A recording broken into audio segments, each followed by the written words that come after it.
All right, bag o' green. We're alive. We're green. We are live on a Thursday night here on Unverified. We had to switch tonight because I spent pretty much the whole day in Denver traveling back after windstorms in the Dallas area and some storms here in Indianapolis. Delayed a lot of travel inside of IndyCar. But we're back Thursday night after Arlington and Kyle Kirkwood with the victory. Three different winners in the first three races of the 2026 IndyCar season. Kyle is with us. David is with us.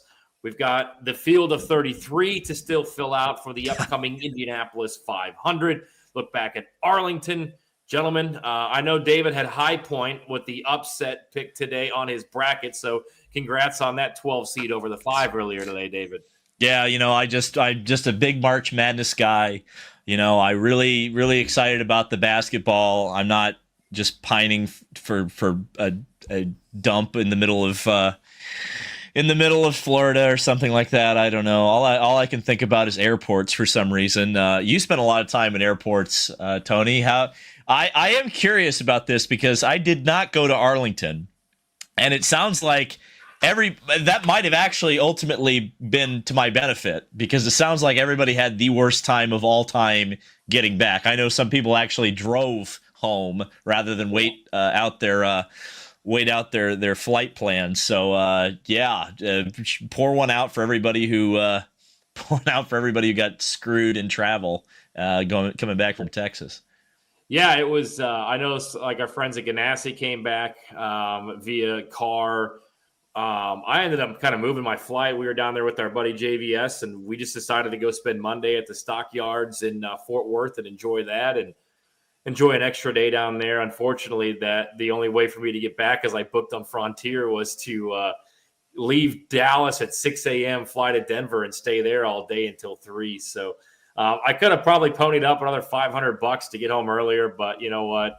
The people watching and being able to record a podcast and have a couple meals was all good. But let's start there with Arlington. I don't know how it looked on TV, so I'll rely on you guys for that a little bit. It was spread out. It's a pretty big track, but they used the media center, which was inside of AT&T Stadium. I thought there was a lot of fans there. It's always hard to estimate how many fans you have on a street course just because everybody's so spread out and grandstands are here and people on the grounds. I know the activations around this race inside of the paddock was pretty good. Again, it was a little bit spread out. I think the qualifying format probably needs to be worked on a little bit too much downtime, maybe too big of a track to actually do that. That might be something that we see at Detroit, a little bit smaller of a track. It obviously boded well for Marcus Ericsson, who had his first career IndyCar pole and was 6th going into that session, so he was first out. But it's the closest IndyCar has ever raced to a Walmart. I can confirm that, so that was very interesting. The speed trap was really cool to see. I thought overall it was done really well. I would like to know your guys' thoughts on what you saw throughout the weekend coming out of the TV. Well, there's a couple of tracks that IndyCar has raced on that have become Walmarts. Does that count? But in all seriousness, I thought that – so – again, having not been there, right, I'm going off of what it looked like on TV. I thought it looked fine on TV. I don't think it's the most spectacular street course visually that IndyCar is raced on from like the perspective of what looks good on TV, right? I think, obviously, I hate to always say this because I almost feel like it's cheating, but the gold standard is Long Beach, right? Long Beach looks amazing on TV. It always looks packed. Right. St. Pete is kind of a similar, very presentable on TV sort of racetrack. Arlington was a little bit different. I mean, there were some spots where just for whatever reason, when you would, like I remember the pit lane specifically was one where you would look at the shot of the pit lane and it would almost look barren, which of course was not the case. It was a grandstand sellout. And, there were some places where it looked incredibly well packed. And I know I heard from everybody who was on the ground that it was packed at Arlington. And it sounds like everybody is happy with the turnout. So again, nothing bad to say about that. I would say that also the thing I heard about Arlington was actually what I didn't hear about Arlington, which is You didn't hear a lot of the complaints that you usually hear about with a first year street course. There were really, no one was like, yeah, we ran out of water and the grandstands weren't built and the signs weren't up and they didn't have the track built. None of that stuff. So I think full credit to Penske Entertainment and the Cowboys and the Rangers and everybody involved for putting on, just an event that really didn't have much to complain about, which I think is good. And the layout itself was racy.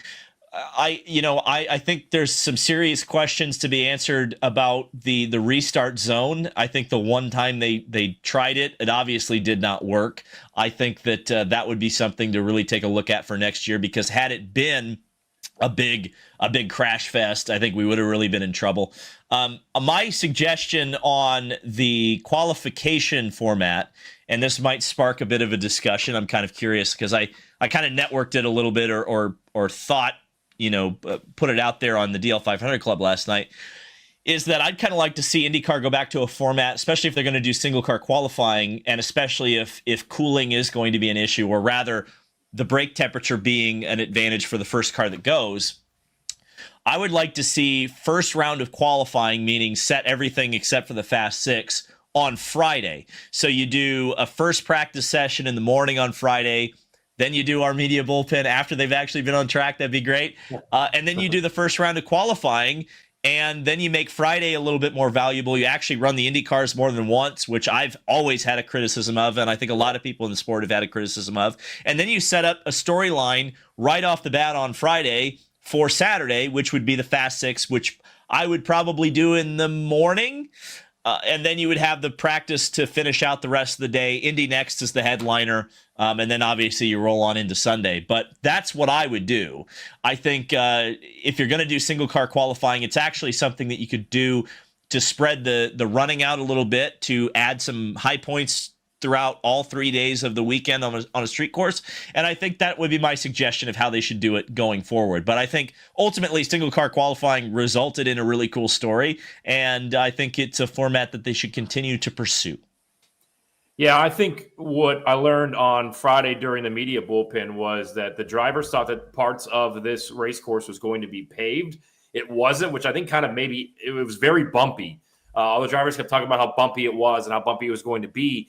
And I think that ultimately maybe just gave the track a little bit of character. And literally every driver that I talked to, which was probably 90% of the paddock on Friday, was talking about just how great of a racetrack this is, how great of a street course it is. Even Graham said, this is the best that we have. This is the best street course that we have on the circuit. So all the drivers seem to praise it. I'm kind of with you. How many times have we gone to a track on a Friday and it's like, oh, media bullpen, and then we sit around and then it's a 1 hour practice session and we're kind of over for the day. And then on top of that, something that we've been preaching for a long time on this show, David, I think you were the first one to kind of wave the flag for it, is moving Indy next to Saturday. And we saw with the wins on Sunday and the IndyCar race being moved up, which obviously you can't control Mother Nature, you had Indy next only run like 30 minutes. And shout out to Max Taylor for the victory. Pietro Fittipaldi finishing second, his best run so far in his early career. So I do think there is some critiquing to the schedule. Kyle, I'll ask you this. I know that you watched a lot of the weekend. I think what we kind of were worried about going in is this going to be a goofy track? Is this going to be just kind of like, almost like a Nintendo 64 Mario Kart type of track? But what did you see as far as your perspective of what the track looked like? It was cool, I thought, with the speed trap and the paintings of the stars and the Rangers. We got to close some walls, Kyle, because we can't have Jerry Jones as catering people walking onto the racetrack and bringing out a red flag on Saturday, which was absolutely insane. But Kyle, what were your thoughts on the optics of what you saw from the racetrack wise? I thought it was a little goofy, to be honest. When I first saw the track, like the first practice session was rough because the stream wasn't working. The whole thing was moving at 5 frames per second. Couldn't see anything. My biggest shock was, I mentioned last week on the show, from the renders, the track looked like it had a lot of sections that were open. It looked like it had a lot of sections that they were going to have curbing. And unlike most IndyCar street circuits, you were actually going to be able to see the apex from like down the straightaway. And it wasn't just going to be barriers. And they closed a lot of it. Like, they built the track in in like regular IndyCar form, but they still painted the same areas. Like, for example, if you look at the shots into turn 1, they put a wall in the inside of turn 1, and there's 2 walls like boxing in the Cowboys look. I'm like, but like, you didn't have to put that second wall there. You could have just put a curb. And then also with the corners that they painted that weren't real curbs, that was odd. I hope it never rains at Arlington with all that paint there, by the way. Yeah. Rain would have been their worst enemy. Like that, there were a few parts that were odd in that regard. Like the argument, because I believe the story was they came in and they said, oh, well, the file we gave you guys for the sim had us running, in between the walls. So we're not going to make you go outside we're not going to call this track limits, right? That's what we intended. I believe the blue corner was literally, they just said the paint guy got a little too happy or something stupid. But like, again, like that was a little odd. And it was a really great event. It was, I think all of it worked out well as an IndyCar race. But I asked the question on Twitter a couple days ago of, give me context on why the Arlington Grand Prix was, why we're just saying, oh, this was the best thing ever, praising it. Because I need context. Because to me on TV, it looked like an IndyCar race. It looked like a very successful IndyCar race, but it looked like an IndyCar race. Like the Miami Grand Prix, the Las Vegas Grand Prix, the tracks are paved as racetracks, and the whole racetrack is put together like a grade 1 circuit. And this track was put together like a street course, which is not a bad thing. I love street courses, but like, I guess what I'm trying to say is cool down. Okay, thank you for saying that, because I was going to actually ask you that, Kyle, because the thing that we'd always been sold about Arlington was that this was going to be Miami GP, not necessarily Miami GP we have at home, which it ended up being, but like Miami GP. And that sets an expectation, which is at Miami, they essentially built a permanent track, and they did. There is a permanent track around the Hard Rock Stadium that can be used at any time. In fact, Indy Next tested there recently, right? So I was my expectation level for this was that was going to be kind of similar to what we saw here. And there were some sections that were semi-permanent for sure. Like, I don't want to say that there weren't. But to your point, Kyle, like, it looked like an IndyCar street course. It was, again, the layout obviously was good. Like, I will trust what the drivers say to an extent. But I felt like it was not to the level. And again, I'm talking about watching it on TV. Tony, you might be able to shed some light on this. But on TV, it didn't really look all that different from like a Houston, for example, if you go back in the day, from a Nashville. Even Nashville, I felt like presented really well on TV. Even if it was obviously on city streets, it still looked like, it just, I don't know. You're right. And to answer your question, Kyle, ultimately the reason we heard so much positivity is that the broadcast partner owns the series and is partnered very closely with the two organizations that were putting on the race. And also, by the way, they're trying to do more of these stadium type tracks. So if someone's listening in Denver or Detroit or one of these other places that they're looking at doing a stadium track, then you want the NFL team owners to hear that and go, oh, we should be doing that. Listen to all this great press the Cowboys are getting, right? So I get it. It's cynical, but that's why. But it also was, like I said in my video, it felt a bit Carnival Barker-y. It felt a bit overselling. I felt like it was a great event. It clearly checked all the boxes it needed to do, but it was not, I don't think, a Formula One level event. But I don't know, Tony, what was it like on the ground? Are we kind of way off base here? I was going to sneeze Philadelphia. Sorry. I don't think that you can paint a racetrack and paint around and then hope that it's like a Miami, right? Or like a Las Vegas, where I know Kyle and David, you guys have been to the Las Vegas track. I thought it, like, I'm with you guys in agreement that it was just a street course race.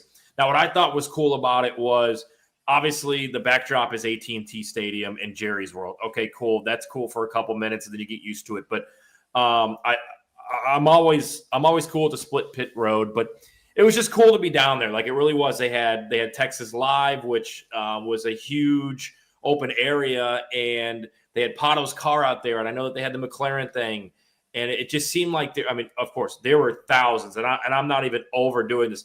Thousands of Pato Award fans that were down there. The merchandise sales were huge. I've never seen a merchandise line that long to buy something at an IndyCar race. So it seems like the local people that maybe had never been to a race really got on board with it. It didn't seem to, from what I heard, to piss off any or too many local businesses. We actually stayed right next to the racetrack. Actually, the gas station that was in our parking lot had a temporary grandstand up that they were selling $25 seats to, so that might be moved next year. But I thought it was a street, but I really loved, the speed section. They were going one way and coming back the other. So I think the optics of that was cool. But again, you guys know this, when you go to a street course race or really a road course race too, as a media person or somebody, you're not going to see a lot of the racetrack. I didn't really probably explore as much as I should have. I thought it went well.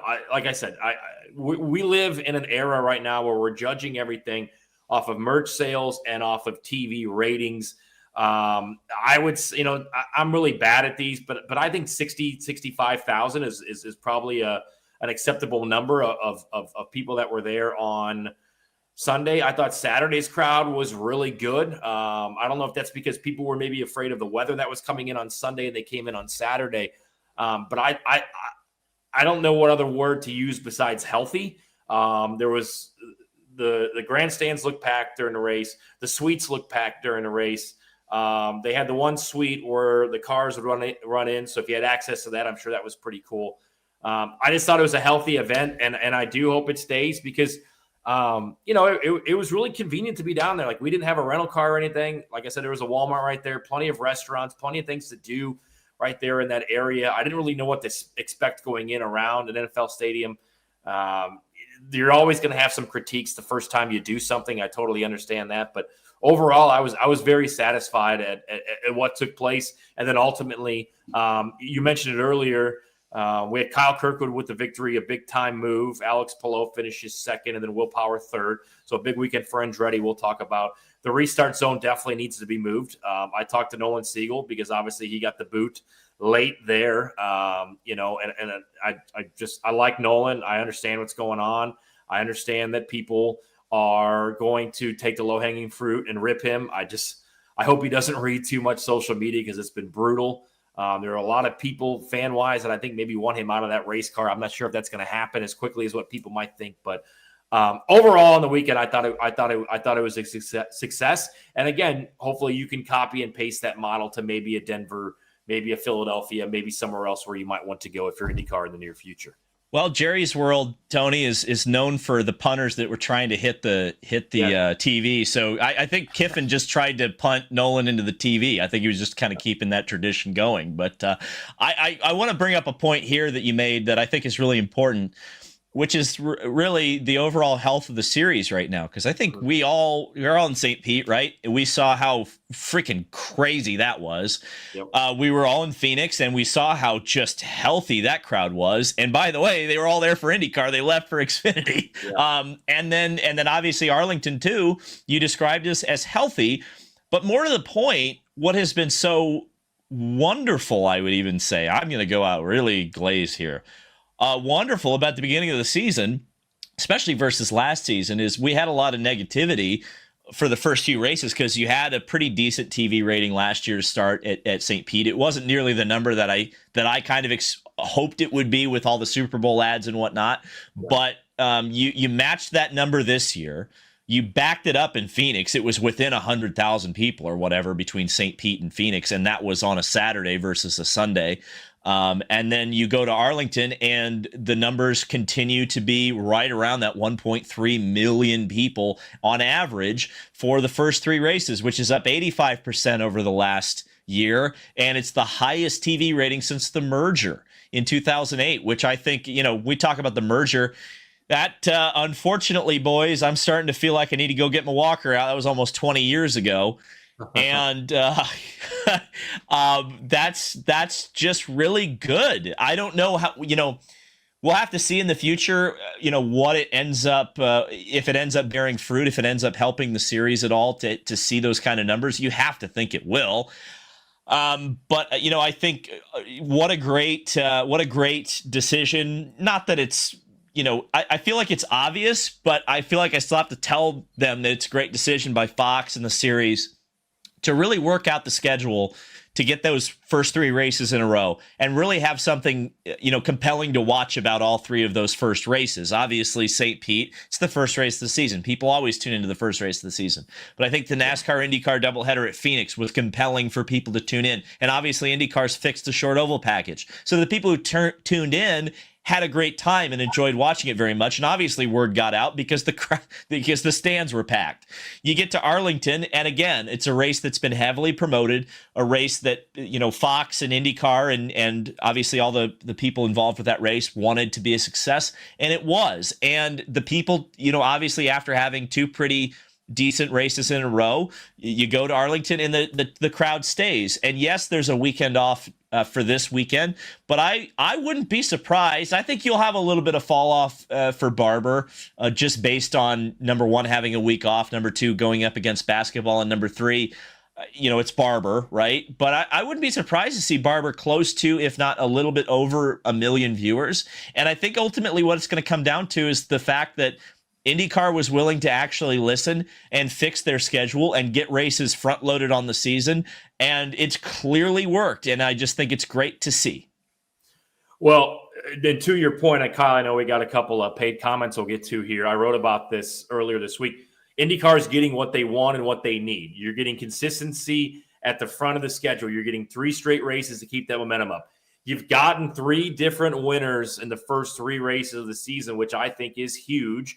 Because we were getting to a point, and I love Alex Palou, nothing against him, but we're getting to a point where we're trying to lure over these F1 fans that are tired of seeing the same guy win. And F1 had a really good season last year, and you're kind of looking, even though it's kind of been a shit start to the 2026 year for them. And then you kind of come over to IndyCar, and you're like, oh, I've watched 8 races, and Alex Palou's won 6, and Kyle Kirkwood's won the other 2. So you're getting that consistency as far as drivers winning and being in contention for the win. You have a massive driver in Pato O'Ward who is continuing to grow in popularity, and Arlington really kind of put that on display this past weekend. And then again, you're getting consistency, and you're not going against some of these. You're still on Fox, which is huge. But again, what were we talking about last year? Oh, we start St. Pete, and then we got a couple weeks off. There's no momentum there. And then you're going to go up against the NCAA tournament, and then Long Beach is going to go up against the Masters. And here we are. They've listened. They know what works and what doesn't work. They've made those adjustments, and kudos to them. And I would go on to say I think this is the best start as far as momentum and positivity in IndyCar that I've seen in a very long time. And I was on a very important phone call today with people in the know when it comes to this stuff. And the thing that we kind of were talking about was the energy level, being enthusiastic about this sport, continuing to grow and being positive, and adding that NASCAR weekend to Phoenix. I can't say how huge that was. I thought that was absolutely massive, especially the show that IndyCar put on. And then you created another of your own. Like, this is IndyCar's own event. It is something that can grow. It's something that I hope stays on the schedule. And I think that was that boded well to be that third race to start the season, and then ultimately having 3 different winners, Kyle. I mean, yeah, I'm excited to get to Barber. I'm excited to get to a natural terrain road course. You know, I feel like you get to go to IndyCar's playgrounds, you know, I'm excited to get off the streets, and I love ovals, but I'm excited to get to a natural terrain road course. We got some super chats today so far. We will get to these kind of in segments. So, you know, I wanted to say this last week because I did mention it was the first time that we're getting super chats. You know, you don't have to send a super chat for us to show your comments anymore, even though we are monetized. But if you do send a super chat, you know, we'll go over them, of course. So first super chat. Hey, Unverified, David Land, and everyone involved. Thanks for everything you do. Can you name me a time an IndyCar driver got suspended for a race because of social media actions like the NASCAR drivers do? Yeah, this happened a lot in NASCAR. Actually, it does happen. It happens a lot in NASCAR. Boy, social media comments, never a suspension. I mean, I'm thinking about like the closest we got was Augustine Canapino, right? But he's 100%. I don't think he never said anything that was suspension worthy. Like, so that, yeah, I can't think of one. Yeah, nothing really comes to mind. And what we're referring to is the Daniel Dye kind of, I guess the best way to term it is throwing a stray at David Malukas on a stream. He's out of nowhere, by the way. Like, what? Yeah. Yeah. What are we doing? Like, for no reason whatsoever. And he's been suspended from colleague racing. That was tough. No, I can't remember anything. I'm with you, David. That whole saga of Augustine Canapino and how that went down and continuing to read Twitter and Facebook comments. That's about as close as I can remember getting. If anybody can think of anything else in the chat, please send it our way. But I don't remember where social media got somebody in trouble. I will say this, maybe the closest we got, and this is public knowledge, I'll mention this, but was maybe last year when Nolan was on the radio and got pretty pissed and was saying some stuff, and he didn't get suspended, but he had to go through some sensitivity training. But that's about as close as I think we've ever got. That was so stupid too. Oh yeah. I completely disagree. I still disagree with that one. I mean, come on, you can't be. I'll say it again. I said this at the time, but you can't be like unless a driver says something really heinous, you can't be judging a driver what he says on a radio during a race especially on an oval. Are you come on? That was stupid. I think some Indy Next drivers got fined for some things they said on the radio, right? Last year that happened.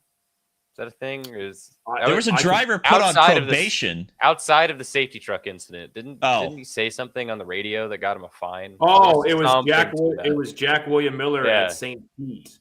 There was some comments over the radio that did he ultimately get suspended or did he have to sit? No, he got fined. He got fined. Okay, yeah. I thought he might have lost 10 minutes of the next practice session if I remember right. But yeah. And those ones are funny because obviously there's no scanner in Indy Next, so you wouldn't know about it unless you just see the Indy Next social post that just says fined radio comments. Wait a minute, what? Must have been pretty heinous, whatever it was. Real quick, shout out Max Taylor, his first career Indy Next win. And then, boys, I think I'm going to try to get us an invite. Colin Kaminsky, I found out, owns a go-kart track up in Monaco. He does. Yep. So we got to get up there. My old stomping grounds, the lake that I grew up on. We'll go up there and rip some go-karts. All right, Kyle, let's go to a couple more super chats here. All right, Mr. Blood Muffins, 2 in a row here. First one, I think the main difference visually was asphalt at Miami versus concrete at Arlington. You can't shake that street look for concrete. I agree with that. I think, that's the thing is I enjoy IndyCar street courses more ultimately because when you go to the first year F1 went to Vegas or when Coda just started getting good. And then the F1 drivers made him pave it. I agree with I like racetracks being bumpy, right? I think it adds a little more character and it's a little more fun to watch the drivers kind of, struggle a little bit with the bumps. But when we're promised an F1 style race and this F1 style event, and then the back straightaway was as bumpy as it was. One of the corners had a brick walkway on it. It was well, it's not what we were expecting. I agree. IndyCar races over bricks. That's fine. Yeah. I would say this though. There was JVS. We walked over the track to go to dinner, and there was a brick. There was a line of bricks. So is this the second time that IndyCar has raced over the bricks? And how long is the other tracks that they've ran over bricks? The yard of bricks, baby. But no, the one thing I do want to say about Coda. Yes, the F1 drivers complained about it. Yes, they were wrong to complain about it, but ultimately they repaved Coda because of MotoGP. It's always the bike's fault. Just blame the bikes. That's why the first sector at Le Mans sucks too. Right. Before we get to the next one, Kyle, Jesse Vaughn says, I started in NASCAR. I'm used to racing every weekend. This is how you start a season. Momentum, we're building the driver personalities. Shout out Jesse. He is the spotter for Kyle Kirkwood. He was not there this weekend, so we got to get Jesse a victory. Damn! Damn! That's a rough one to miss. Get him out to Long Beach, Andretti. Get him out to the Long Beach race fans. Next one, I Tony, how is the bathroom availability? I can deal with the porta pots in a pinch, but I prefer some real bathrooms at a venue. It's real tough at the street courts to get some real bathrooms. Did they have any like by the stadium, or is there any like real bathrooms? The TP was rough. What they did do. So there was a lot of porta potties in a lot of different sections. I saw those on the broadcast. Yeah, there was a lot. It was down there. Did they have oh, I can't say that on the air. I almost, it's shaped like an octagon, but I can't say what it's called. Otherwise, I get suspended. I saw the big corrals they had by the track. What they did do, and I don't know if they promoted this, but they did have like some, not fencing, but like ropes up where fans were allowed to walk into AT&T Stadium and use those bathrooms as well. So from the areas that I was in, looked like the bathrooms weren't a problem, but I wasn't in the trenches. So if anybody else who was there this weekend maybe wants to add a comment as well, please do so. So that was, I'm thinking to some of the street courses. I think I've been to most of them actually. Have I been to all the street courses? I think I have. Like recently, I think I've been to every single one of them that have been. I think yeah. The best street courses for bathrooms, Long Beach and Toronto, rest in peace, because they have a convention center, right? Yeah. And those, as you guys know, convention center bathrooms just always great. There's like also restaurants and stuff on the left-hand side of Shoreline Drive, right? On the front straight. Yeah, I don't remember. So I went to the shopping mall at Long Beach because when I went to Long Beach, I went like 2 or 3 days before the race actually started. So I ate at the California Pizza Kitchen that's like off of turn 1. But I don't know if that's open during the race. I don't know. I'll have to get back to Long Beach someday and actually like go exploring. But Long Beach was really good. Toronto was really good. I don't remember. I feel like Nashville, unfortunately, was a lot of Porta Johns. St. Pete is Porta Johns for the most part. We thankfully get to go into that theater, which has very nice bathrooms. But Tony, this is the one thing I do want to ask you.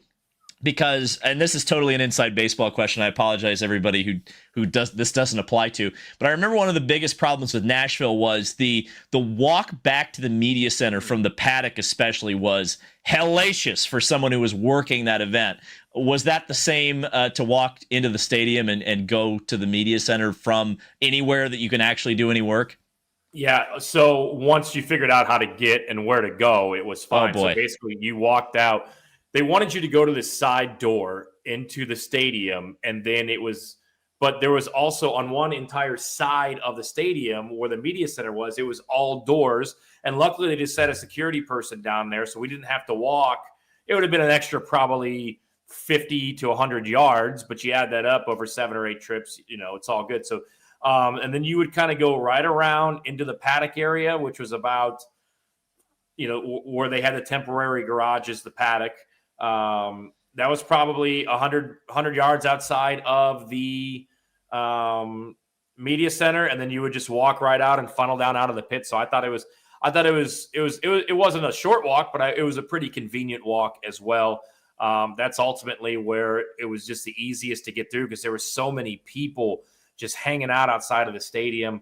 That's where I ran into Colton Herta and had a conversation with him that we can discuss. But yeah, I thought the optics of it and the convenience as far as media goes, which again, inside baseball, first world problems, I thought was definitely okay. It was like a 20 to 30 minute walk to get to the paddock from the Nashville media center. It was brutal. David's not like lying on that one. Like, no, he's not kidding. It was bad. Like, because they would put you on the 50-yard line of the opposite side of Titan Stadium from the racetrack. And like you had to walk all the way around the outside, and then across the media bridge. center was like in a locker room. We were in. It was like Well, it was the legit Titans like media center, so it was like underneath the grandstands, like down like the back tunnels of the actual stadium. And it was like across like the paddock and the pit lane and everything that you like. Again, like half of our job is talking to people. It did look like at least they put you guys in like the walkway, right? Like of like legit like in the actual like stadium, like the walkways looking out onto the stadium. Like there were seats to your right? Yeah. All right. So let's talk about Kyle Kirkwood getting the victory, Yeah. third different winner to start the season. He just missed it in qualifying, ends up starting 7th. Talked with him a little bit about that. You know, he was very upset with this qualifying run, but you know, I talked to Marcus Ericsson after the race. He's like, I qualified on pole and I finished 4th, and I'm still the lowest finishing Andretti driver. So that was a little bit frustrating. Will Power gets the podium for the first time with his first time with Andretti. But Kyle Kirkwood, he seems to be one of the only guys that can consistently beat Alex Palou. David, I know you mentioned this, how good it was and how good his drive was. Is he the number one contender for Alex Palou? Oh, he was last year. I mean, for the most part, he was the only guy who really, you know, Pato kind of came on strong at the end of the season, but at that point, Palou had already essentially wrapped up the championship, right? So, you know, I mentioned it back in Phoenix was, you know, you looked at the results that they were starting to rack up, a top 5 at St. Pete, which really, you know, Kirkwood was the only driver who was kind of within spitting distance at all of Alex Palou during that race. I mean, once Palou overcut the field at St. Pete, you know, no one got within 6 seconds of him. The only person who did was Kyle Kirkwood, and then he burned his tires off and he fell through the field. But he still got a top 5. Like Brian Herta and that team strategized their way there, and Kyle obviously drove the wheels off the car to keep it up there once the tires burned off. And then you look at Phoenix, and quite honestly, you know, without that late yellow for Rasmussen, you kind of think, well, maybe Kirkwood had a shot of winning that race. I don't think anyone was beating Rasmussen that day, but if, you know, Christian had, you know, been out of the race, like imagine if Rasmussen had pulled in for his damage, right? And Kirkwood leads the restart. Does he pull enough of a gap that Newgarden can't catch him? Who knows? But ultimately, Kirkwood finishes 2nd at Phoenix, which, if we know Andretti and kind of what they've looked like on the ovals, I know Kirkwood won at Gateway, but even he'll tell you that was kind of a lucky win, not a fluky win, but a lucky win. That was a great result for that team. And then you look at Arlington, and Kirkwood's been telling anybody who will listen. I remember when I talked to him in January at the Rolex, he was like, you know, I'm so happy that we got rid of Iowa and we replaced it with 2 street courses with Arlington. And this was before we knew about Washington, D.C. He's like, I've got Arlington and I've got Markham, as he says. You know, he was really excited about the new street courses because he felt like there was a really good opportunity there. So, and then he was proven right, obviously. And one of the things that I thought was so cool, and something that I think we don't talk about enough, and I'm going to keep pointing this out, was the radio communication that Fox put on the air that Brian Herta was, you know, on the last pit stop. Somehow, the magician, the madman, Brian Herta knew that Palou was like 6 degrees more of rear wing than Kirkwood, and radioed that to him and said, look, you've got less downforce, go get him. And he did. And it was awesome. So, like, you know, when you're looking at details that closely as a strategist and a driver, you're really dialed in. What needs to be dialed in, and something that Kirkwood drove around, which is part of why I think we're all so impressed with his drive, was the pit stops. The pit stops across the board for Andretti. You know, every mistake you could make essentially was made, and yet all 3 cars are still in the top 4. I think that just speaks to how much of a pace advantage they had over the rest of the field. But they've got to get those pit stops sorted out. And, you know, we think back to Long Beach last year. You know, that was one of the things that when Kirkwood qualified on the pole, I'm like, they're going to have perfect pit stops. They did that day, and it was the only thing that staved off Alex Palou for Kirkwood to win it at Long Beach. I don't think you're going to get that lucky again when we go back to Long Beach, and especially a place like Barber. That's a place where pit stops are, you know, critical. And, you know, you've just got to get that figured out. Speaking of the pit stops, I've got a hell of a story for you guys off the air when we wrap up. But I talked to Dan Towers about that, and it was, you know, and my first question was, and I'm surprised nobody asked him this in the post-race press conference. And a good buddy of ours said, you know, nobody's asked him about why he's here compared to being somewhere else, F1. So I wanted to make sure I asked him that. And then I said, this is just kind of a don't quit type of day for Andretti. And he said, that's what we pride ourselves on. We do have good people, but things are going to go wrong at times, and how you react to it. So I thought it was a huge weekend for Andretti, probably one of the biggest weekends for Andretti that we've seen in a very long time. And like you said, they overcame all three. Marcus Ericsson to finish fourth, Will Power to finish third, who, yes, if you saw the video I posted today, I know somebody put it in the chat. Kyle Kirkwood comes in and moves the chair around in the press conference area and goes, "Oh, I got to move that around because I don't want to sit in Will's," because everybody knows that Will pisses in his suit every race. So that was pretty funny. That happened after the end of the race. So overall, I thought Arlington was good. It's good to see three winners in the first three races. And Kyle Kirkwood's right there. Alex Palou, per usual. Joseph Newgarden has a win so far as well.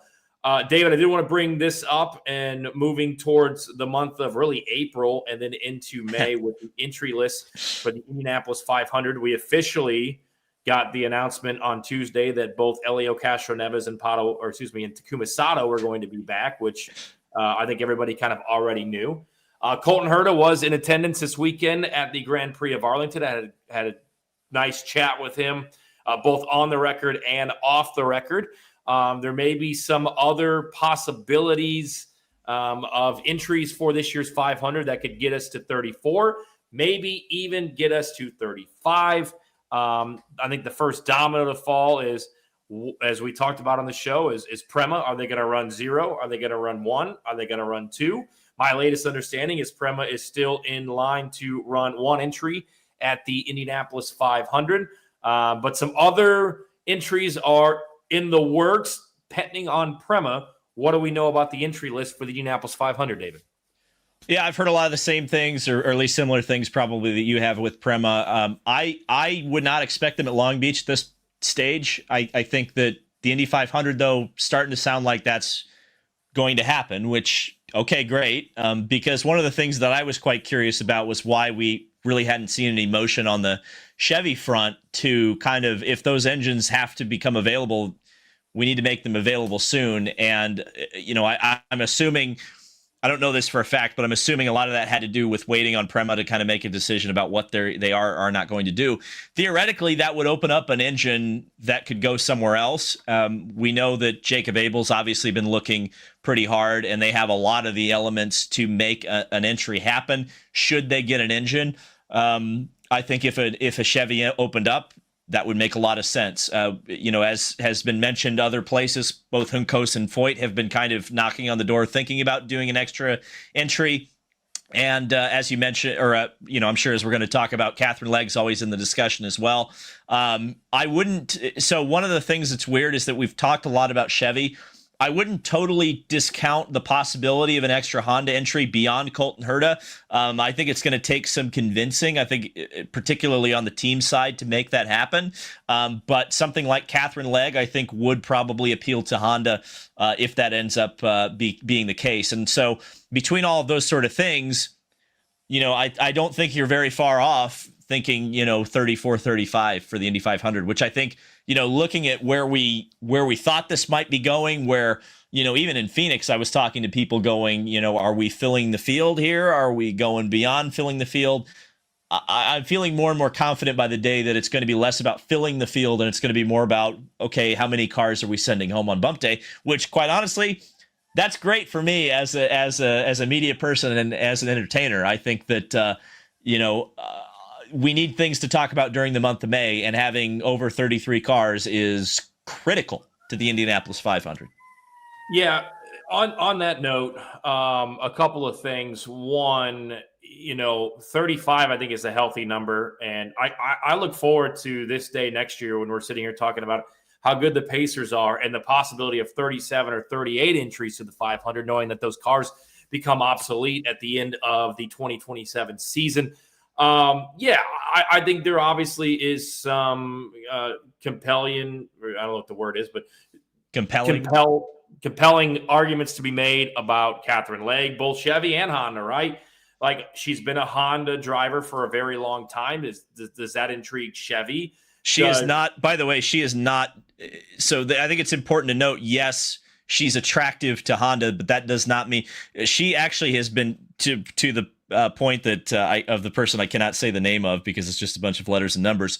Yeah, Marshall Pruitt said that she's been talking to Chevy. She's been open and available to talk to Chevy for months. In fact, we heard she was talking to Chevy, middle of last year, right? So like she's not directly tied to Honda, but again, if Honda was going to expand, I don't think they would expand for Jacob Abel, especially if it's like a 34th or 35th. I think a Catherine Legg, there would be a discussion to be had there. That's all I'm saying. Yeah, and I mean, look, the chassis are available.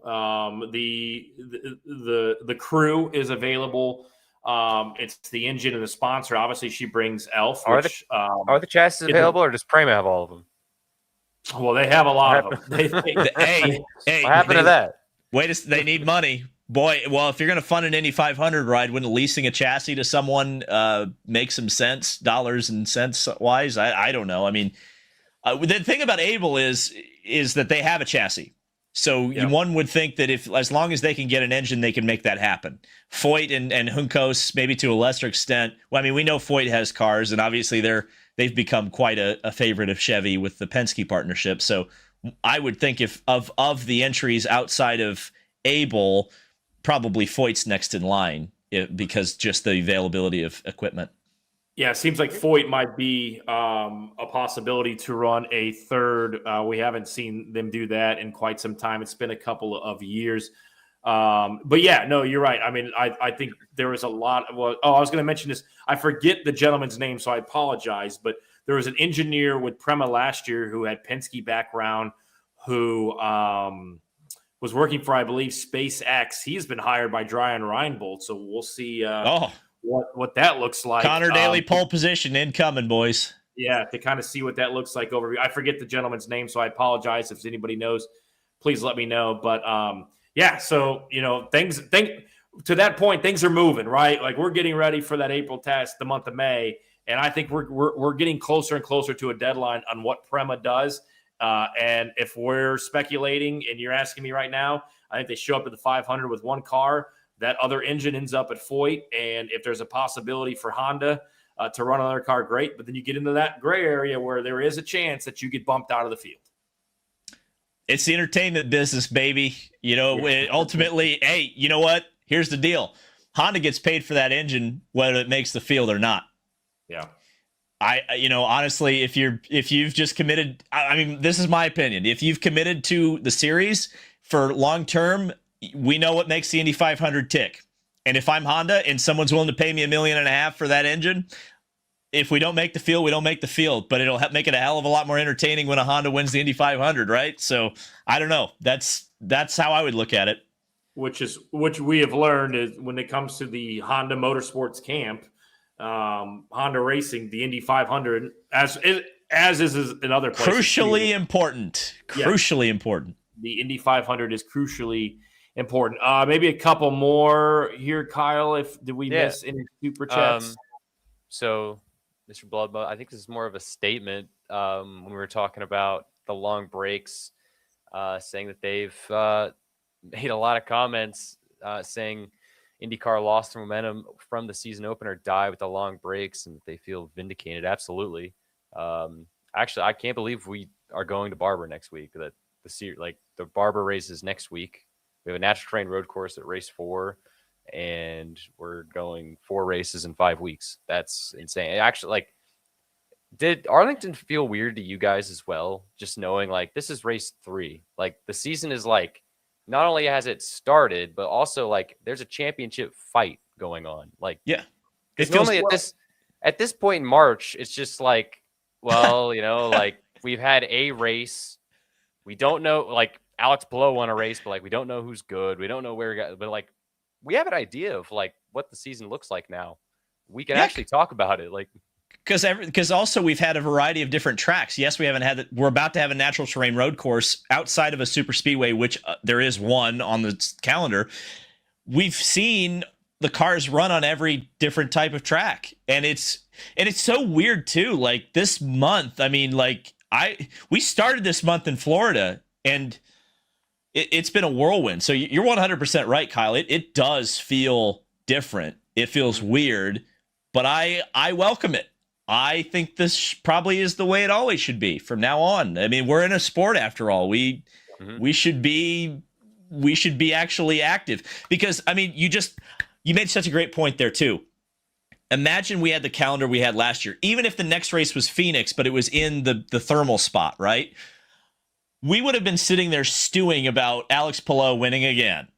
Oh, geez, he won again. We're not even talking about St. Pete anymore. Which I think is probably good because if you didn't like St. Pete, you probably liked Phoenix. And if you didn't like St. Pete or Phoenix, you probably liked Arlington. And if you don't like that, guess what? Barber's afterwards. By the way, Barber never felt right being in the first week of May. Yeah. I am so glad it is not there anymore. Wow. Well, what I was going to say was, look, they've listened, right? There's been some more testing. I'm sure that all the drivers will tell you that they would like more. There was testing in the offseason. You had 3 straight races. And now we don't have that awkwardness of like going to the IndyCar test for the 500 in April. And then, oh, by the way, they got to go down to Barber real quick before coming back to Indy. Like that's moving Barber to the end of March has been great. It gives you 4 races in the first month of the season, which I think is huge. Then you'll have a big event in Long Beach. April is going to be about Long Beach. It's going to be about the Indy 500 test. And then we don't have to ask drivers like, oh, by the way, let's send you down to Barber for an awkward weekend and then come back and talk about May. Like we are going to build that momentum towards May. It's already started, but it's certainly going to be started and move forward from the day of the test on. Once we move, this is such a critical thing, and I don't think we're talking about this enough. From a logistics standpoint, from just every standpoint, you mentioned the media side of it, which is, of course, our side. Like the fact that everybody can just shift the focus to May. Once you move into those garages in April, you don't have to leave. I think that's huge for everybody involved. I think just the sport over, I don't know if it's going to show in the numbers, whether it actually generates more interest enough. But I think just from a logistics standpoint, from a rest standpoint, from a continuity standpoint, from a storytelling standpoint, that is going to be way bigger than we're kind of realizing it right now. Someone did say, won't the summer be really lean? And it actually won't be because we only have 2 races in July, but we go August 9th to September 6th with 1, 2, 3, 4, no 5, stops, 6 races, one of them being a doubleheader, but 6 races from August 9th to the end of the season. And part of that is, of course, the World Cup happening at the end of July, but also the last week of July is still the Brickyard 400, right? And I know that's NASCAR, but like within the world of Indianapolis, that all the, David will be there, everyone will be there. We'll be talking about that. There will be racing happening, but 2-3 week break. F1 does a summer break that's like 5 weeks, right? We're not missing anything. Well, and I think too, and shout out to like the crew guys and traveling. Yeah, it was a busy start to the season. It was Phoenix, Sebring, St. Pete, Phoenix, Arlington, right? There's a lot of transportation going on there, but no, I don't think you could have asked for a better start to an IndyCar season than what we've seen. The momentum with Fox, they have a new all access show that they released today.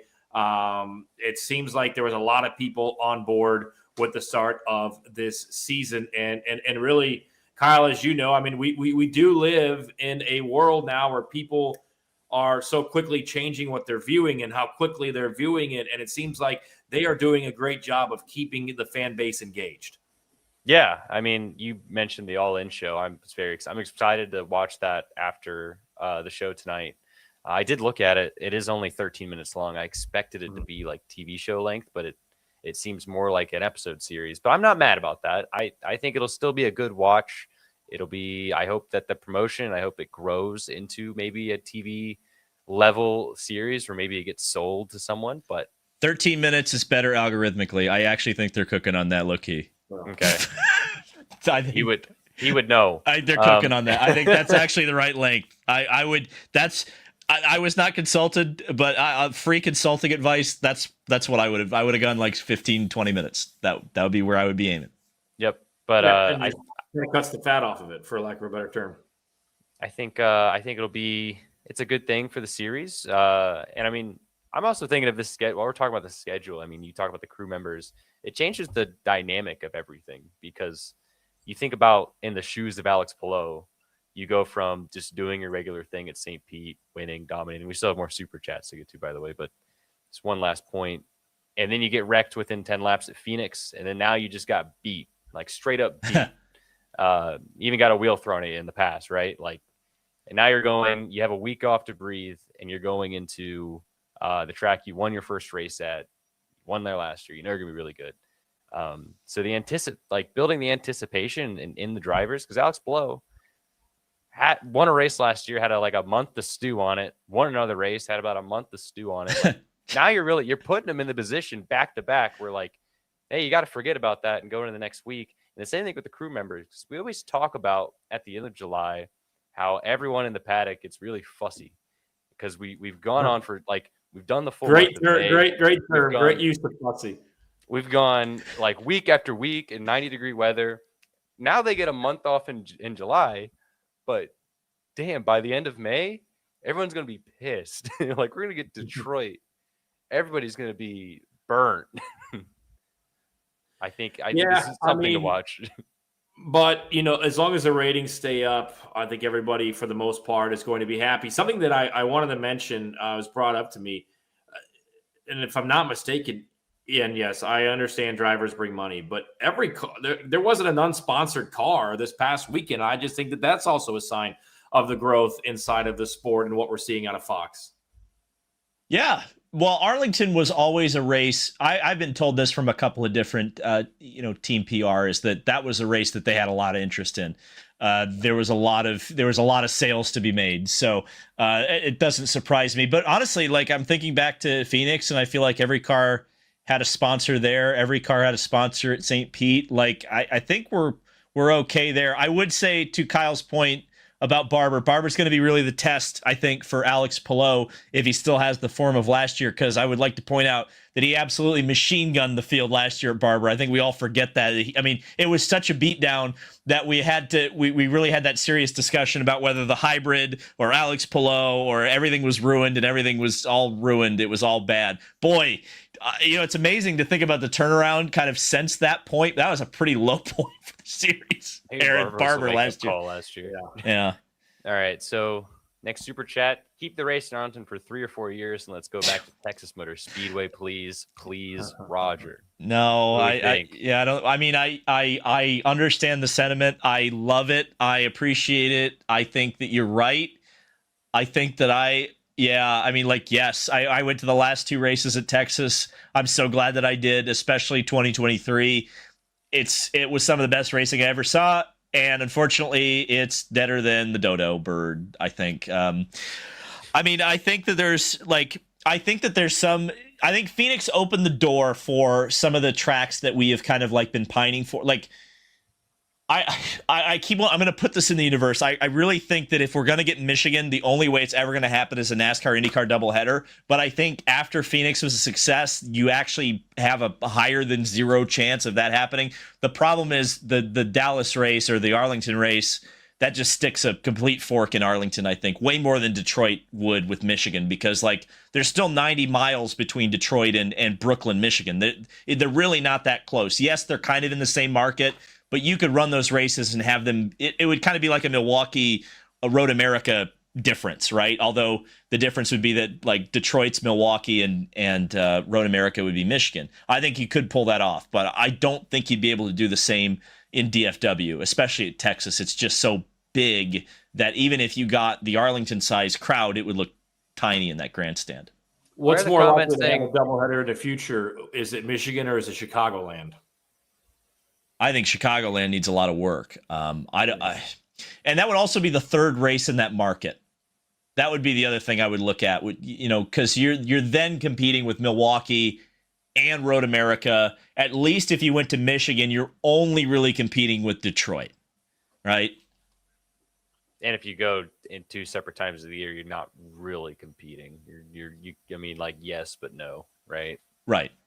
And I think 3 times in the Chicago-ish area, even if Road America is pretty far away from Chicago, that's still the same group of people that would be going to all 3 of those races. That's a lot to ask. Why are the comments saying that TMS, if TMS doesn't get the dozer by 2030? Because they're talking about Speedway under the Kentucky Speedway treatment right now. Are they talking about that? No, they're talking about Atlanta-ing it. Oh hell. Yeah. They've been talking about that for months or for years. Hell. I mean, ever since I remember in 2022 at Texas, I was here. People were in the paddock were saying that. They're like, "Oh, that's why we're not going to go back." I'm like, "Oh, okay." The downfall of Texas Motor Speedway really needs to be studied because like that track before the 2017 repave and reconfiguration was the greatest of the cookie cutters. Like of like the ovals that this ISC built. That track was special. That track was incredible. Well, and they once had a promoter that loved IndyCar, and I think from a TV perspective, I want to say it was 2013 or 2014. They finally got that race on Big ABC, and it was a Saturday night, and it was a dud that Elio Castroneves dominated. And then obviously, I thought the racing when IndyCar was there, last in 2023 was really good as well. But I mean, I think everybody right now, IndyCar wise, is happy at 6, 6, and 6.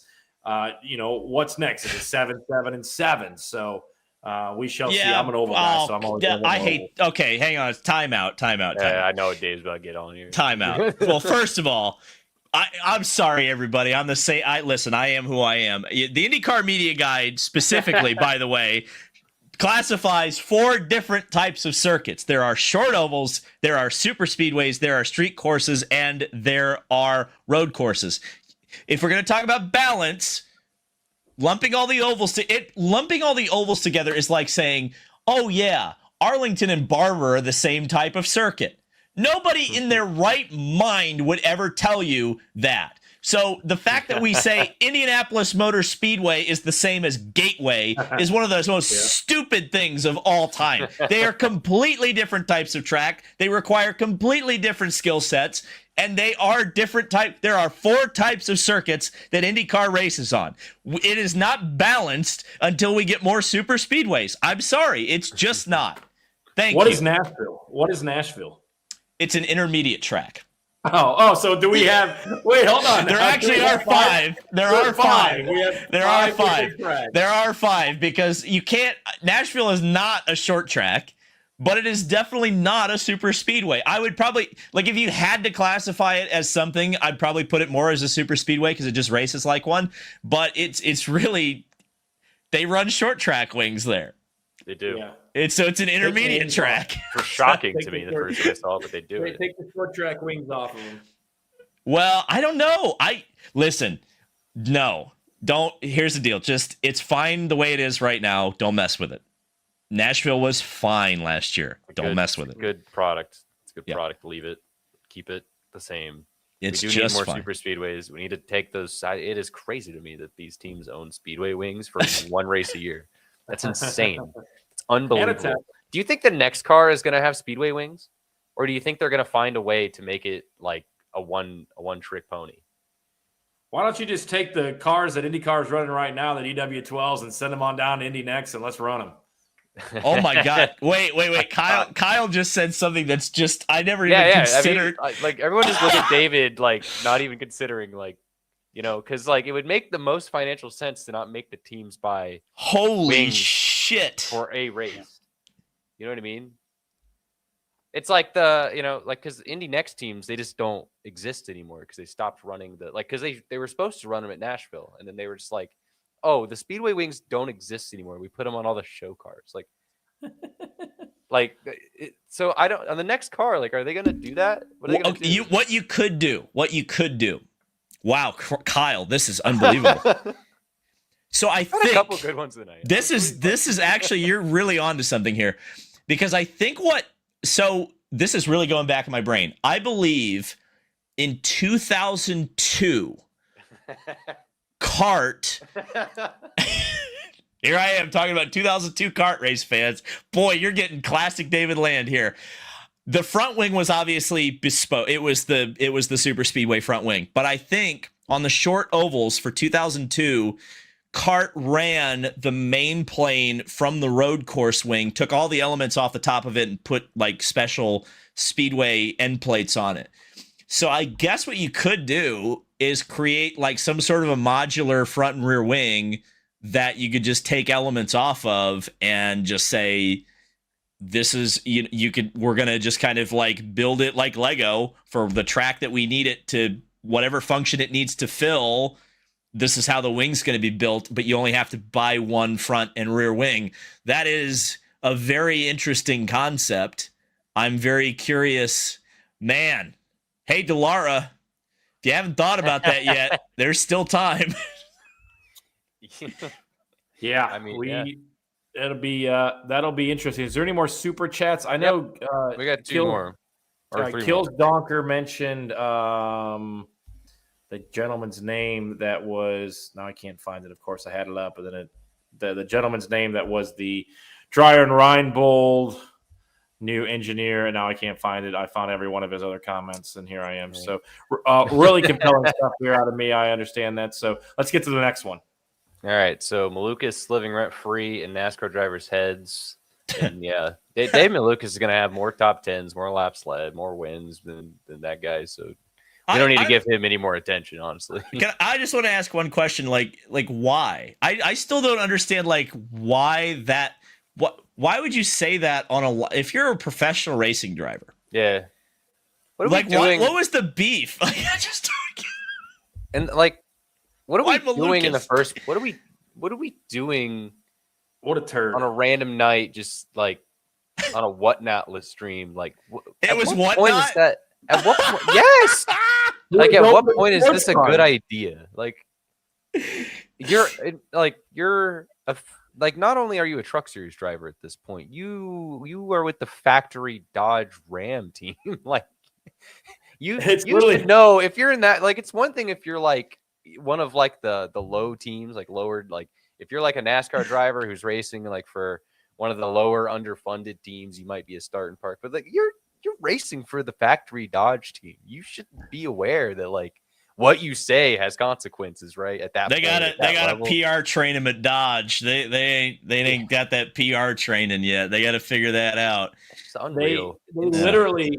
I mean, I tweeted this. I mean, he was the dude that was in a back shitter at the Xfinity race last week at Phoenix when we were out there. Car 52, whoever owns that thing. And didn't he get? Yeah, he got optioned down to the AAA of NASCAR. So not the first time Daniel Dye said something stupid or done something stupid, but yeah, just a weird play for David Malukas to catch. We get AJ Allmendinger in a truck out of this. And I think what they should do, and this is my idea, put this out there, and then we'll move on.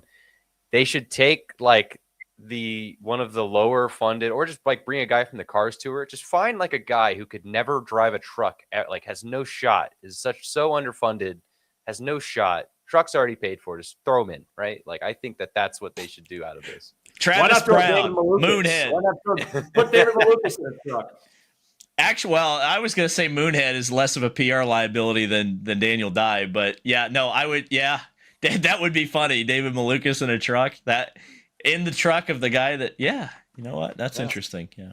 Poetic Next justice. up, IndyCar should go to Memphis next, and I thought this comment was going to go on to the Oval because they are bringing that back. I heard, but a street race on Winchester Road, Hickory Ridge Mall parking lot, use the old mall garage fan engagement center. Now Memphis. I don't know any of the roads that he mentioned, but they should go to the Oval. is what I'm thinking. How big is the Memphis Oval? It's pretty short. It'd be short oval. But it's flat enough where you're lifting, downshifting. We did it once, didn't we? It's in the IndyCar game, no?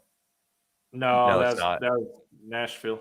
No, not Memphis. No. Did we not race there? In Memphis in the late 90s, I believe. Fair. Yeah. I think Xfinity Series went there too. Yeah, but that's like way too small. Like, no, I don't listen. I don't want to. I always sound like a huge street course hater. Like when I say things like this, like let's cool it a little bit on the street courses. Like we're already most likely going to Denver already. Like we've got new street courses and I get it's a one-off, but we've got Arlington, we've got DC, we've got Market. Like if you're a street course lover, you're eating good. I don't like. Do we need more? We don't need to be racing in Memphis, Tennessee. What are we talking about here? I think, and what's funny is I feel like our good friend John Oriovitz would probably be a good person to ask this question to.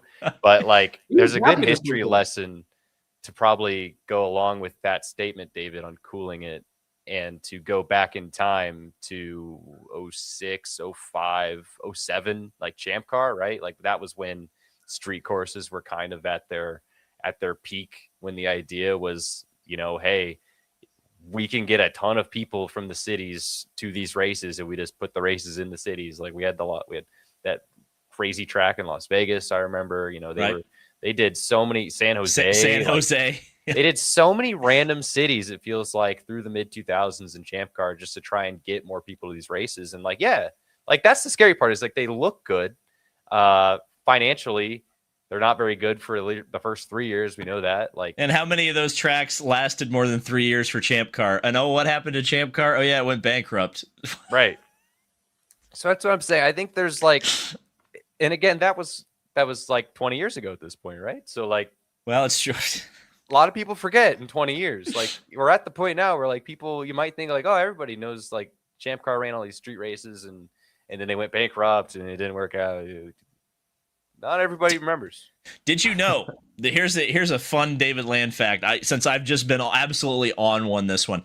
Champ Car, and there's footage of this on YouTube. Champ Car was going to run as the season finale, actually on December 1st, 2007, a street course in Phoenix. They got as far as to doing decibel level tests in the early part of the year in Phoenix. They brought Team Australia, which was Walker Racing, Will Power, Simon Pagenaud, and I think it was John Edwards was driving an Atlantic car there. They all were driving up and down the streets to test the decibel levels to be able to put on their race.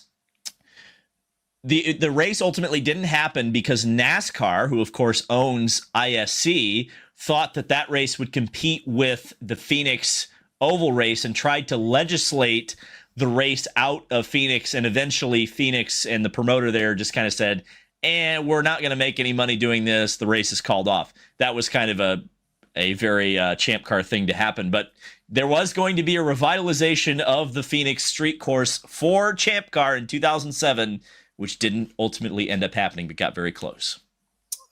Before we wrap up, and thanks everybody for watching. Thanks for the super chats. Thanks for liking and subscribing and helping us get to races. We want to shout out the shop, 15% off, Unverified 15. The Jet Access expected all moment was Kyle Kirkwood victory on Sunday on the street course, the Concrete Kirk, the king of the concrete, whatever you want to call him. I know we had the DL 500 Club last night, but important, David, coming up this weekend for fans that will be at Sebring. How can they snag their DL t-shirts? Head to Gutswear. It's in the fan village, or actually not in the fan village, but right down behind the main straightaway. Big old trailer, not hard to miss. We have a sports car shirt and an open wheel car shirt. So if you like the colors white, black, purple, and yellow, it's a good place to go. Tom does a great job over at Gutswear, and we appreciate that he's in Sebring, and that means in some ways I'm in Sebring, despite the fact that I'm not there. If only my T-shirts could stand in front of a camera and talk about sporty car racing, but unfortunately not. I need the IndyCar shirt in black, and then we need to get a Boris. It's available. It's also available on Gutswear.com. And we need to get a Boris. We need to get a Boris T-shirt. Can we get an Unverified Boris T-shirt? He honestly hasn't disturbed the show in a while. That's why I kind of let him up here. I was like, oh, you can. I just realized Kyle's wearing a Mazda shirt. That's so based. Sebring, baby. What a good-looking car that was. We do have one more super chat I want to get to because it was, get another super chat. I did want to talk about this, yeah. Speculation time at Arlington, where Toyota had heavy advertising, did a race with a great TV rating, filled with big spending fans, get Toyota's noggin jogging, I like that term, with regards to IndyCar. Now, the big thing with the Toyota advertising is there was a GR Cup race, which obviously the GR Cup race, it could be an indicate because they didn't have to go, right? But what do we think?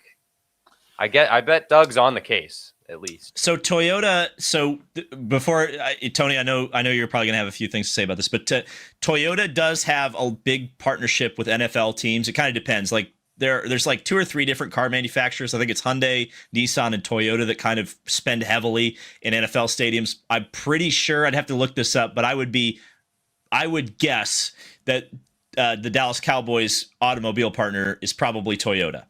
So that probably was Jerry Jones and Toyota kind of being like, hey, y'all, I'm going to have this race. Y'all got anything that you can run here? And GR Cup, of course, is kind of the perfect support series to do that. That being said, anytime I've had discussions with folks, whether they're hypothetical or not, occasionally I'll talk with people in the industry and we'll kind of like speculate or kind of trade rumors or whatever and talk about third engine manufacturer, right? The name Toyota comes up probably the most as a potential third. Another one is Porsche. Another one's Hyundai. Right? Those are kind of the three I hear probably the most. Toyota, the easy leader of those three. Does that mean they're coming? No. They got pretty close a couple of years ago. They got very close a couple of years ago, to the point where they told some people in the industry, "Hey, watch out, like we're probably going to make this announcement." It didn't happen for a variety of reasons. I hope someday, whether it's Toyota or anybody, somebody steps up to the plate. I mean, you would think right now the water's about as warm as it possibly could be, especially considering that really technically we don't have the 2028 engine regulations. There's been a lot of talk. There's a general outline of what they will look like, but the kind of finer details aren't really out there yet. So if you are an OEM, like, you could jump in right now theoretically, and with not Toyota, with Honda and Chevy recommitting for long term, like, again, I would love to see someone jump. I don't think anyone's near the diving board right now. Yeah, to your point, Toyota has a massive presence with all three teams between the Rangers, the Stars, and the Dallas Cowboys. Ironically enough, I was going to the Stars game last Thursday night and was buying a ticket outside and saw a lady next to me that was also, I thought, buying a ticket. I said, "Hey, I'll buy your ticket if you want. You don't have to go with me, but it's cheaper for me to buy one than it is to buy two." She said, "No, it's all good. I work for Toyota. I do a lot of Toyota sponsorship. Why don't you just come sit with us?" We end up being 3 rows off the glass. One of the girls that I was sitting with was like, "I'm going to the race this weekend because my best friend Jack's dad is Mark Miles." And I was like, "This is the world's biggest small paddock, and it continues to get smaller." But yes, Toyota had a big presence there. And we actually, in our little gift bags, David, I thought of you, our little gift bags that they gave us for the race had a Toyota racing hat in it, a 1/64 scale Arlington diecast, a couple stickers, and a notebook. So yes, Toyota has a massive presence there, and we did see that logo along the walls throughout the racetrack as well. David, you got a couple minutes here. Give us a little preview of what to expect at Sebring this weekend. Well, it looks like Porsche's fast again, despite the fact that they handed them a bunch of BOP, which of course is balance of performance, which of course is supposed to slow the fast cars down, but they're still fast. Should be a good race. I mean, Sebring is one of my favorite races of the year because it is, to me, I think it's probably America's premier endurance race. Some people might disagree with that. I prefer Petit Le Mans personally, but I think if I'm looking at it objectively, the best history has always taken place at Sebring. It's always also kind of an exciting race. Like, it always seems like it comes down to the wire. It's a different style of race because it starts in the day, obviously, as a 12-hour and ends in the night. So teams will set their cars up for the night and actually kind of be bad in the day. So you have kind of what we talk about at short ovals, comers and goers. Should be a good race. It'll be, I think, mostly on Peacock. So sorry, everybody. But if you have a VPN, you can watch it for free on YouTube. What? Who said that? Get the VPN. Get the VPN. Yeah, no, it should be good. And I am. There is a part of my soul that is torn out that I am not at Sebring. I love that race so much. So I'll be enjoying it, watching it from the couch, and I will make a point to be there in 2020. My God, 2027. What are you gonna be? You gonna be live streaming anything this weekend that people can look out for? No, not for Sebring. If it was on TV, maybe, but get your VPNs, race fans, or your Peacock subscriptions. All right. Thanks for liking and subscribing. Thanks for being here with us on a Thursday night. We'll be back next Tuesday as well. For Kyle and David, I am Tony. I'm going to watch this total mental breakdown from North Carolina. Enjoy the tournament. Good. We'll see you guys. Go ahead. That's not. Sorry, I was being a hater. See you guys next week on Unverified.